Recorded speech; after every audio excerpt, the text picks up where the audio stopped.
When solving trig equations, it can be easier to solve them by looking at the graph than using the various algebraic techniques that we're going to not only that we have seen but also going to explore more. Consider sine of x equal to 1. As you can see here, I have that graph. This red wave is this red sinusoid is sine of x, and y equal to 1 is just this line. So I have this is in the red, this is in the blue, and you can see there's infinitely many solutions because sine keeps going, this pattern keeps going, and the line keeps going left and right. So it's gonna hit 1 every single time it peaks, and that happens, of course, infinitely many times. That's what this solution says. There are infinitely many of them. We have to write it as this is really just k equal to k element of an integer. That's all it's saying there. And this is a way of showing general solutions. And you have to write it this way if you're looking for general solutions, because there's infinitely many of them, and that's how you can write that.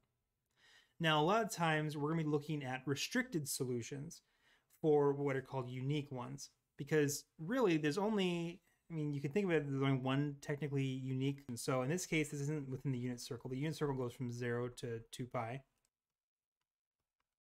But here we're looking specifically for negative 360 degrees to 360 degrees.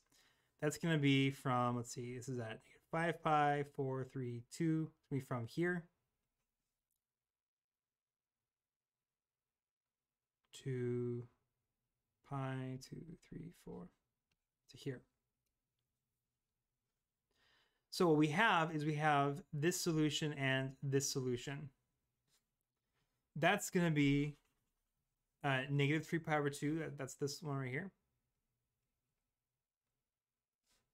And then pi over 2 is this one right here. If you plug negative 3 pi over 2 into sine of negative 3 pi over 2, your calculator will tell you it's equal to 1. The same thing is true for pi over 2. These solutions, of course, correspond to k equal to 1 and k equal to 0. Sometimes it's easiest to find the general solutions and then look specifically to which k values give you the solutions between the angles that you're looking at, the unique solutions that you want to find. Okay, let's consider this in this equation here. We have 2 times cosine 2x minus root 2 equals 0 if the angle's in this interval. So the general solutions and then the specific solutions here. So first off, let's actually do some algebraic techniques. We can look at this on the graph, but I want to show you how to do the algebra first. So I can add the root 2 to both sides. And then I'm going to divide by 2. So dividing by 2, that's going to give me cosine of 2x equals root 2 over 2. And this is the same question as saying cosine of what angle? This is really just an angle on the inside of a trig function. So instead of thinking of it as 2x, think of it instead as theta. And ask, when is cosine equal to root 2 over 2? We know from the unit circle, root 2 over 2 happens at the 45s. So 45, 45, 45, and 45. And specifically, this point and this point is when cosine is positive root 2 over 2 for cosine. These 2 points here and here, those two have negative root 2 over 2. And that's not what we're looking for. So we can find this general solution by looking at this point here and saying, well, that point happens at pi over 4 plus 2 pi times k, where of course k is an element of an integer. Because 2 pi allows you to go forward 360 or back 360, whichever way you want to do it. This value here happens at, you can think of it as negative pi over 4. You can also think of it as 7 pi over 4. Either way, it's still going to be 2 pi plus k. In fact, if k is negative 1, that will give you negative pi over 4. So this considers every single possibility. You have these two cases. There's not, I don't believe there's a good way of writing this as one single line. That would be the perfect case if you can do that. But the problem is that there's just no way of incrementing it from the pi over 4 to the 7 pi over 4 and then back to the pi over 4 angle again. So we have to kind of write it in two separate statements. Okay, now these are not the general solutions because we started off with 2x. So we really had 2x equals pi over 4 plus 2 pi k. And 2x equals 7 pi over 4 plus 2 pi k. So we have to divide by 2. That's going to give us pi over 8 plus pi k and 7 pi over 8 plus pi k.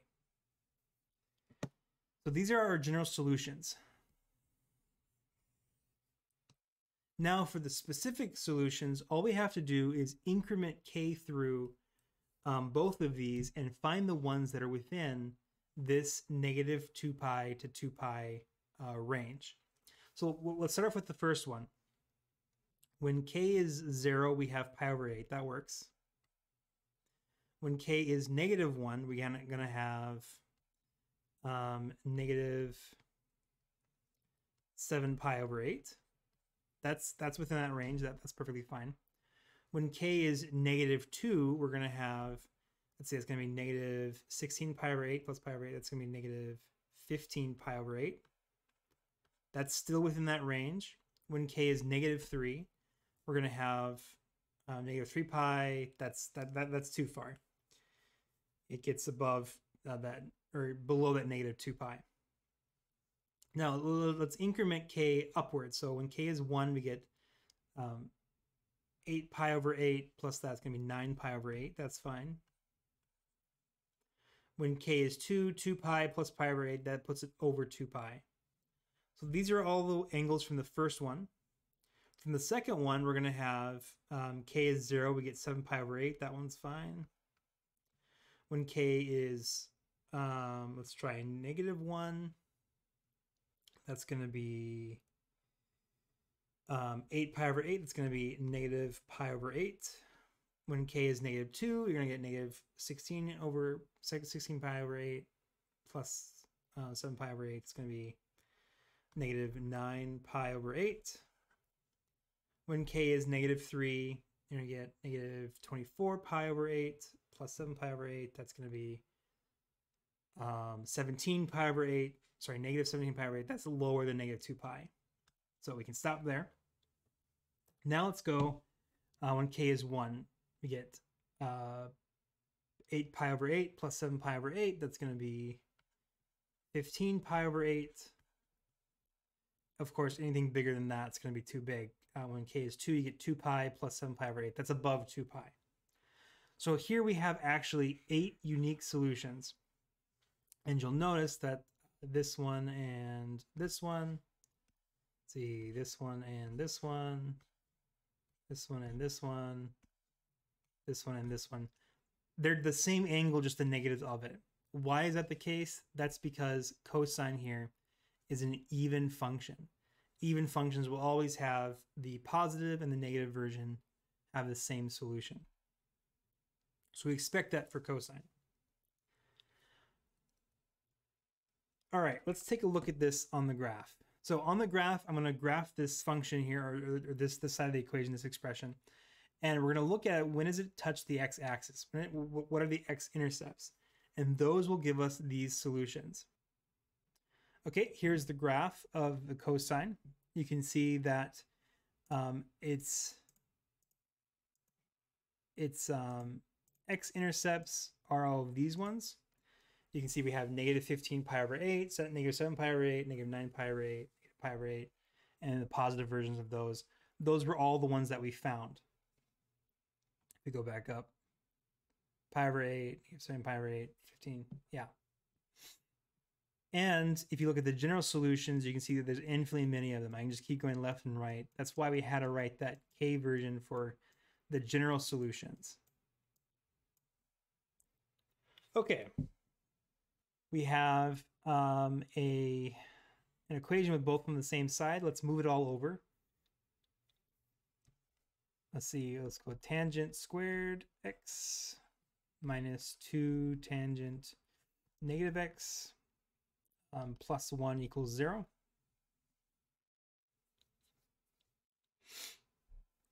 And we can look at this. First off, we have tangent squared of x. The x is here. We have negative x here. We have a difference between x and negative x, and I don't like that. I want to have the same thing on the inside, and you're going to see why that's the case in a second. I can rectify this by using the fact that tangent is an odd function. That means what I can do is I can take the negative out and move it to the front. If it's even, you can just remove the negative. It's the same thing as the positive. But for odd functions, you need to move it out in front. So this is the same thing as, instead, positive x on the inside with a plus here. Well, two negatives become a plus. Okay, why is this significant? Because now we actually have a quadratic function here. Instead of thinking of it as tangent, think of it as y equals tangent of x. We're going to get y squared plus 2y plus 1 equals 0. And that tells me that we have y plus 1 squared equals 0. Of course, we don't actually have y, we have tangent of x plus 1 squared equals 0. And we can solve this equation using the idea of quadratic functions. So we can take a square root if you want. The square root of plus or minus 0. It's just going to be plus or it's just 0. So we have tangent of x plus 1 equals 0.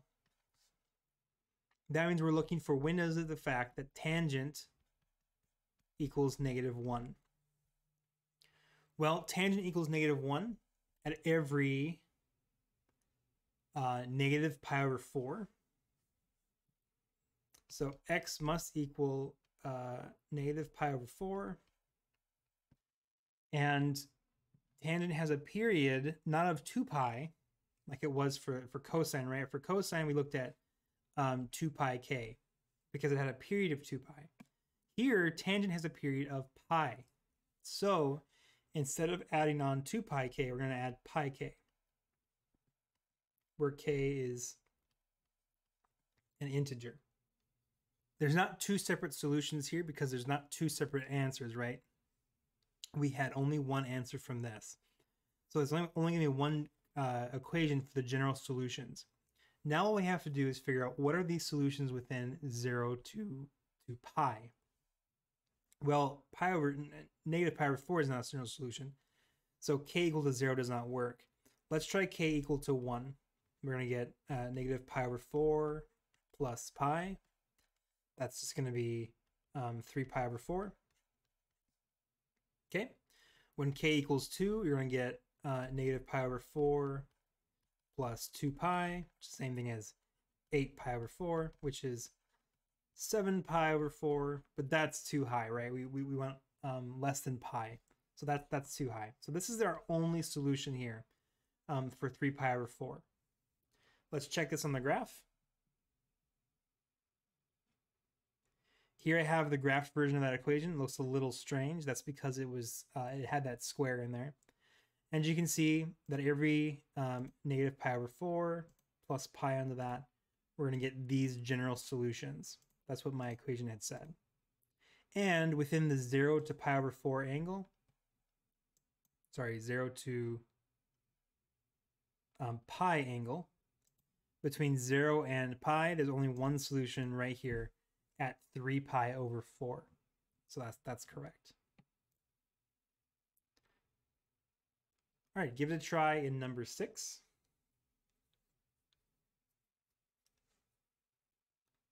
Now, let's look at some physical applications for these. Lots of things run in waves. One of the simplest things is what's called harmonic motion.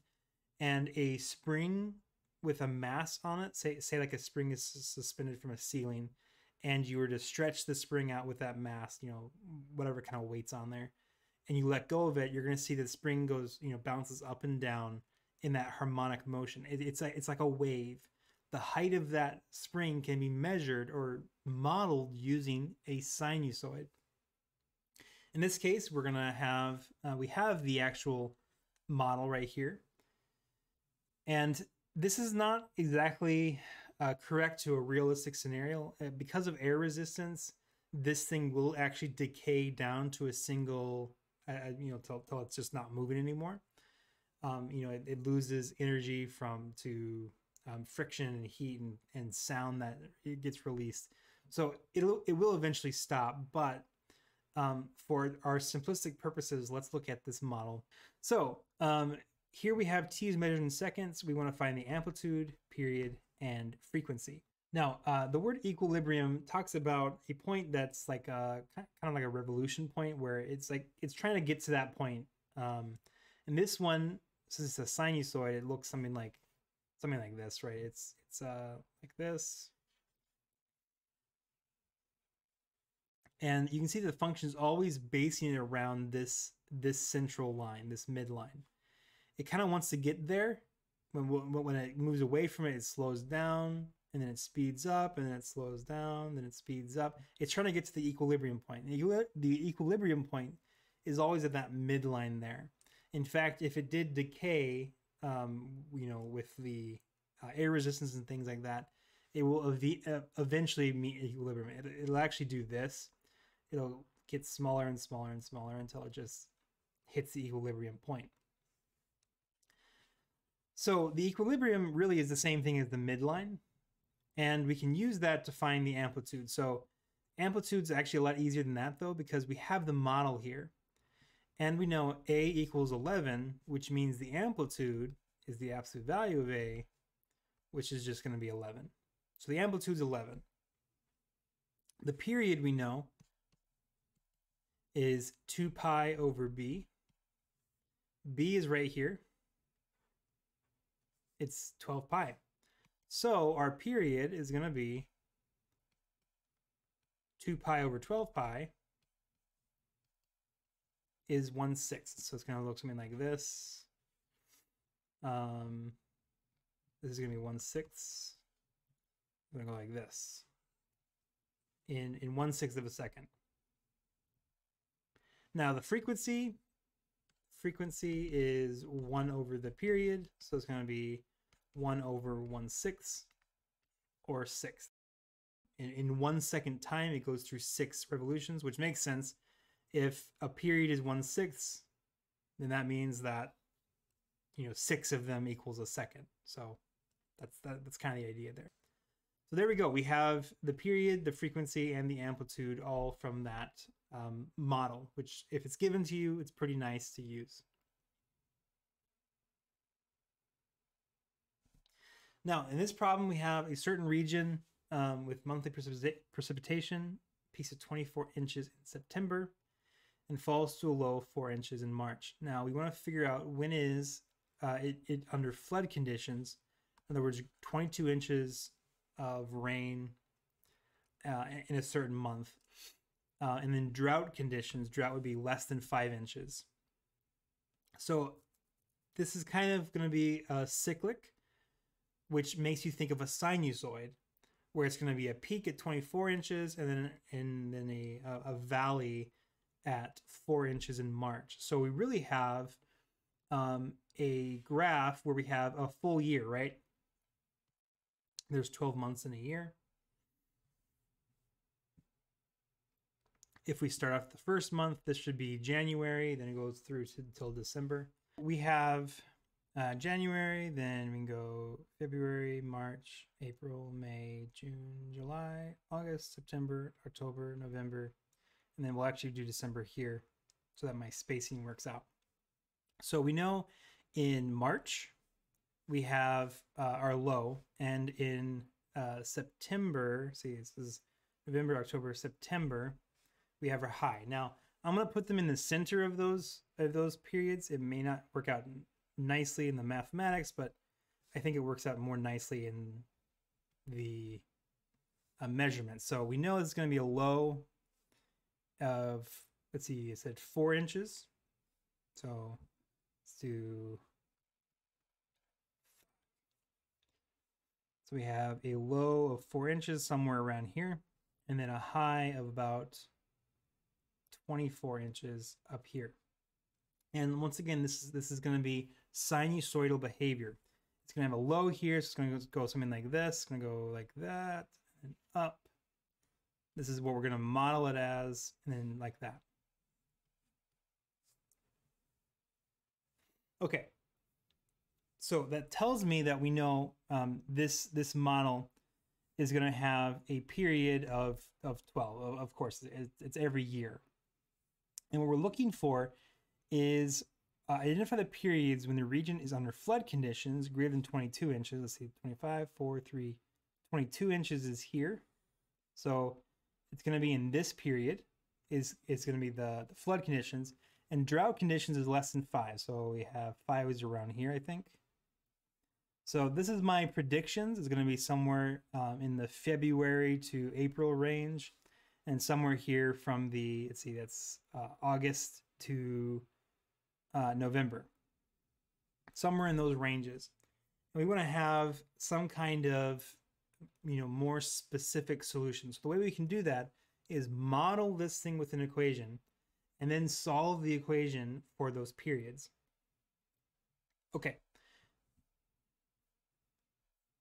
So we have a period of 12. That means we know that's going to be 2 pi over b. I'm going to multiply b over, then divide by 12. That's going to give me pi over 6. Okay, our amplitude, well, first off, let's find our midline. The height is going to be 24 inches, and the depth is 4 inches, which means the midline is going to be right in the middle at, let's see, 14. Somewhere around here, something like that. And this is going to be at 14. So our amplitude then is going to be 10. So A, which equals the absolute value of A, is 10. Now, depending on what actually if A is positive or negative, that's going to depend on what model we use for this, either sine or cosine.